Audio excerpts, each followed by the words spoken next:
To attempt an understanding of Muad'Dib without understanding his mortal enemies, the Harkonnens, is to attempt seeing truth without knowing falsehood. It is the attempt to see the light without knowing darkness. It cannot be.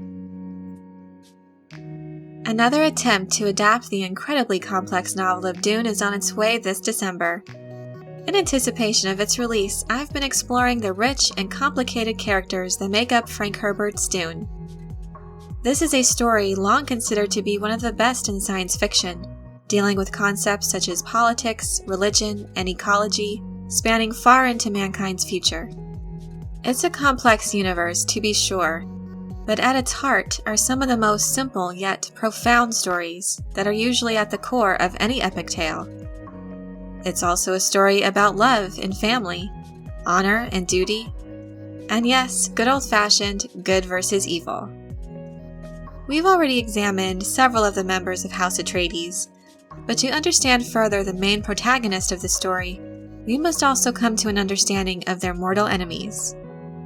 In this video, I'll be examining the main antagonist of Dune, the villainous Baron Vladimir Harkonnen, as well as what we can expect to see from him in this new film adaptation. First off, the Baron Vladimir Harkonnen is described physically as being incredibly obese, so much so that he has what are called suspensors strapped to his body to support his weight, keeping him levitated so he can get around. The reason for his appearance is revealed in the prequel trilogy that Frank Herbert's son Brian wrote. It explains that in an act of revenge, a member of the Bene Gesserit poisoned him with a disease that transformed his body into what it is now. And to keep this secret, he changed his eating habits as a way to explain his appearance. I'm not sure how I feel about that creative choice. For me, it always seemed that Frank Herbert wrote the Baron to where his outward appearance reflected how grotesque he is on the inside. He is perverse and gluttonous towards physical pleasures and gaining power. These are ugly qualities that seemed fitting to his appearance. He has a very slimy demeanor about him as well. His dialogue is often sickeningly nice, at times even flowery, but at the drop of a hat, he can sound downright cruel and menacing. Vladimir is a sadistic and treacherous person. His hobbies include manipulation, torture, and exploitation as a means to further his own interests. One who is a cohort of the Baron has to make sure they remain useful. Everyone is disposable to him. All in all, he is a truly repugnant person. To provide a brief history of House Harkonnen itself, their homeworld is Giedi Prime, a heavily industrialized planet that has become basically one giant factory. The Harkonnens' ambition and cruel methods used in achieving their goals are the trademark of their regime. The Harkonnens started out as a lowly house, having very little influence in political decisions.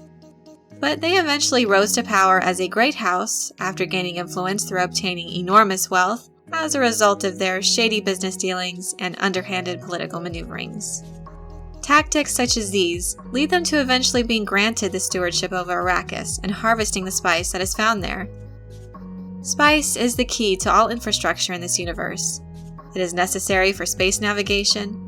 The powerful religious organization known as the Bene Gesserit use it to enhance their mental and physical abilities. It also has healing properties that can extend one's lifespan. And on top of all that, it is highly addictive. So as you can imagine, there is a very high demand for this substance. And even though the ruling house does have to pay a tithe to the Emperor, the potential profits can still be quite lucrative. But enough is never enough for the Harkonnens.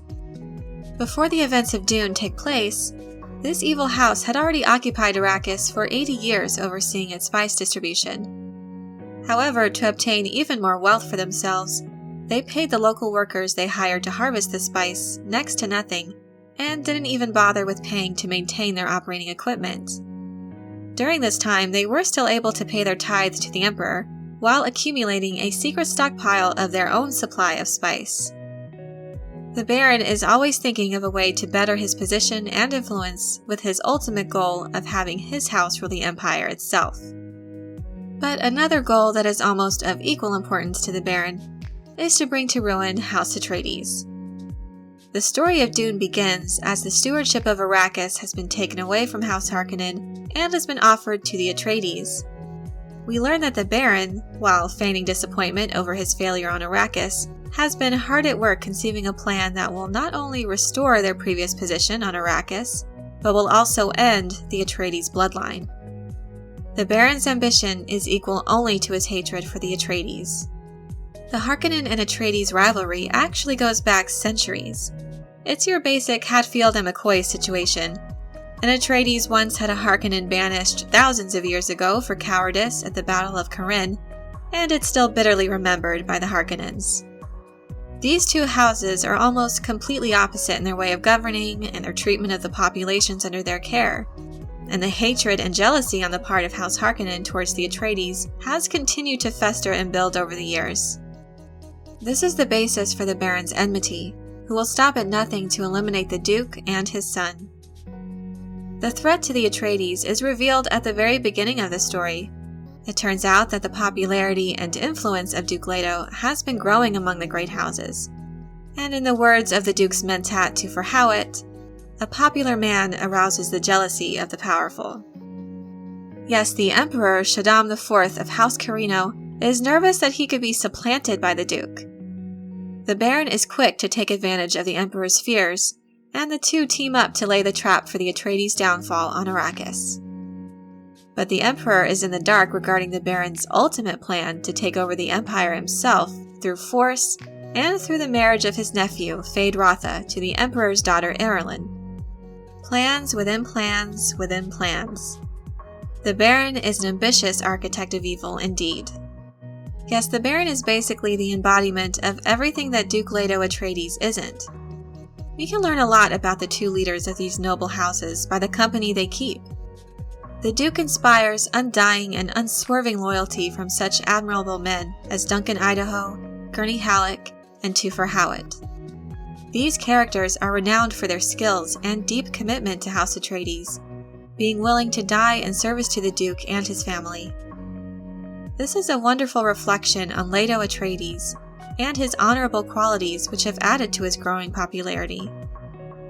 I have released short videos on Duncan, Gurney, and Toofer, and I encourage you to check those videos out for more details about them.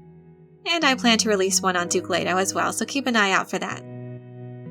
The Baron, on the other hand, would never have the issue of becoming too popular. He has to resort to unseemly means to get what he wants. His rule is marked by tyranny and exploitation, and this is also a reflection in the people we see that are closest to him. The likes of the Baron could only ever attract the most ruthless and cutthroat companions, like the sociopathic mentat Piter de Vries, and his nephews, the bloodthirsty Beast Rabban and the murderous narcissist Feyd-Rautha. These men add a crucial element to aid in the Baron's plans for galactic domination. I'll come out with more in-depth videos on these other villains of House Atreides soon, but you probably get the idea. Since you'd have to be a backstabber to rise in the ranks of House Harkonnen, you also shouldn't be surprised to be betrayed yourself by those closest to you. Such is the life of a Harkonnen. So we can expect to see plenty of plotting and betrayal from the Baron, and from those in his closest circle. The Baron Harkonnen has been portrayed previously by Kenneth McMillan in David Lynch's 1984 film, and by Ian McNeice in the year 2000 and 2003 in the Sci-Fi Channel miniseries.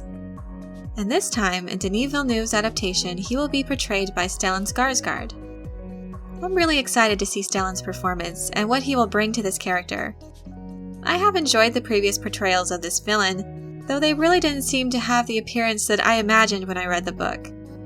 Neither of the previous actors really seemed to be such a massive size that would necessarily require special help to get around. And Stellan is not a large man, so I am definitely curious as to what his Baron will look like. But more important than his appearance is that he'll have to be the epitome of repulsiveness. I really like Stellan as Dr. Selvig from the Marvel movies. I think it might be a little weird to see him play such a gruesome villain. I've also enjoyed Stellan's recent interviews. He seems to have such an appreciation for Frank Herbert's book, and the fact that the studio was giving Denis the creative freedom to fulfill his vision of this film from the images he saw when he read the book. It's fun when you get one of those big sci-fi movies, and it's going to be directed by a true filmmaker. It's not going to be directed by the studio, and it seemed like they were giving him pretty free hands, and you have to, because his personal stamp on the film is paramount for the success of it. His excitement for the film is contagious. I can't wait to see Denis Villeneuve's vision of Frank Herbert's villainous creation. I hope you enjoyed this video. Leave a thumbs up if you did, and if you're feeling the excitement for Dune. Let me know in the comments your thoughts on the character of Baron Vladimir Harkonnen, and whether or not you're excited for Stellan's performance. Thanks so much for your support, and as always, have a very nerdy day.